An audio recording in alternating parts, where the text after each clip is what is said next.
Putin పర్యటనకు ముందు జరిగిన సమావేశాలలో రెండు దేశాలు హైపర్సానిక్ క్షిపణి అభివృద్ధి, దీర్ఘశ్రేణి ఎయిర్ టు ఎయిర్ క్షిపణులు, అభివృద్ధి చెందుతున్న సాంకేతిక భాగస్వామ్యాలపై చర్చలను కూడా విస్తరించాయి.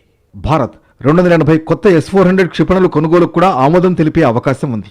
ఇటీవలి కార్యకలాపాల సమయంలో పాకిస్తాన్లోని అనేక ప్రదేశాలను ఖచ్చితంగా లక్ష్యంగా చేసుకోవడంలో ఈ వ్యవస్థ కీలక పాత్ర పోషించింది. దీంతో కొత్త షిప్మెంట్ అవసరమైంది. భారత్తో సంబంధాలు, సహకారాన్ని మరింత పెంపొందించుకోవడానికి రష్యా ఎదురుచూస్తోందని పుతిన్ స్పష్టం చేశారు. ఇంధనం, పరిశ్రమ, అంతరిక్షం, వ్యవసాయం, ఇతర రంగాల్లో అనేక ఉమ్మడి ప్రాజెక్టులు పూర్తి చేసుకోవడమే లక్ష్యంగా ఇరు దేశాలు చర్యలు తీసుకుంటాయన్నారు. భారత్ నుంచి దిగుమతులు మరింత పెంచుకునే అంశంపైన ప్రధాని మోడీతో చర్చలు జరుపుతామని చెప్పారు.